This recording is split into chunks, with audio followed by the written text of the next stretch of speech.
Žinot, išmintis daug ką išgelbėjo. Išgelbėjo nuo daug problemų, nuo daug pavojų, nuo daug praradimų. Būti išmintingam, tai nereiškia būti protingam. Išmintis aukščiau.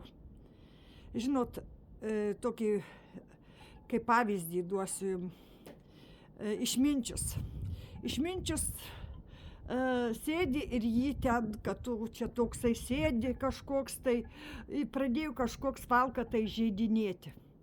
Nu visiškas ten valkata prasigėręs, nusivalkiojęs, be nieko, jisai ten jį kritikuoja. Ir šalia stovi jo mokinys, gražiai apsirengęs, pasipuošęs, jaunas vaikinas madingas. Priėjęs paskui jį klausė, kodėl tu nieko nesakai, kodėl tu nereaguoji, kodėl tu leidi save įžeidinėti. Sako, eime kartu.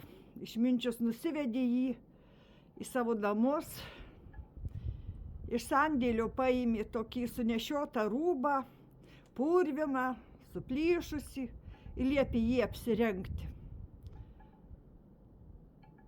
Tas madingas vaikinas sako, nu aš nenoriu tokio purvino rūbų, aš nesirengsiu.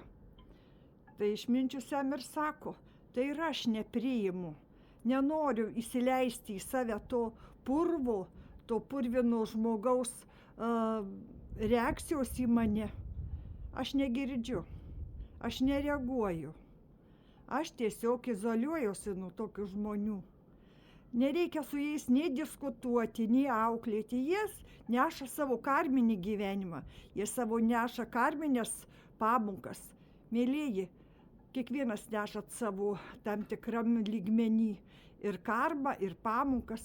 Neškitės išdidžiai, bet nesikiškit į Dievo reikalus. Dievui kažkodėl reikalinga visatai visokių lygių žmonės. Ir pozityvūs, ir negatyvūs. Ir mokinantys jūs kaip mokytojai kantrybės, tolerancijos, išminties. Neprasidėkit niekada su žmonėm, kurie yra dvasiniai ubagai. Jie nieko daugiau neturi, daugiau ką pasiūlyti jums, tik savo dvasinį purvą. Ir jeigu jūs jį priimsit, tai jūs tapsit patys nešvarūs. Dvasiškai nešvarus, ar jums to reikia. Mėlyji, būkite aukščiau tų visų dvasinių purvų, to dvasinio žmonių nešvarumų.